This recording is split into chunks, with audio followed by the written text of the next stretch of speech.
બાળ ભગવાન ક્યાંય નથી, મહિલા ભગવાન ક્યાંય નથી. આ આપણા દેશમાં જ છે, ભારતીય સંસ્કૃતિમાં છે. અહીંયા સનાતન ધર્મનો ઉલ્લેખ થતો હતો, એ સિવાય ક્યાંય છે નહીં. બાળ ભગવાન ક્યાંય ન હોય, મહિલા ભગવાન ક્યાંય ન હોય. આપણે અહીંયા જગદંબાઓ હોય, નવદી એની આખી ઉપાસનાનું પર્વ આપણે ત્યાં હાલે. અને હમણાં તો શક્તિ સામે વાંધો પીડ્યો છે. સમજે વિનાનો પાડે છે, સમજીને પાડે છે, એ નથી સમજે. ઓકે, શક્તિની ઉપાસના કરવાનું કીધું તો એની શક્તિ પકડી, એની સામે થયો છે.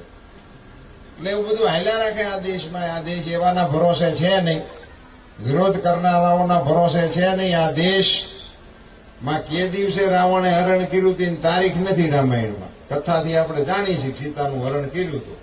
એ તારીખ હજી કોઈ જાણતું નથી, પણ જે દીનું હરણ કર્યું તે દીના પૂતળા બાળે હજી બંધ નથી થયું.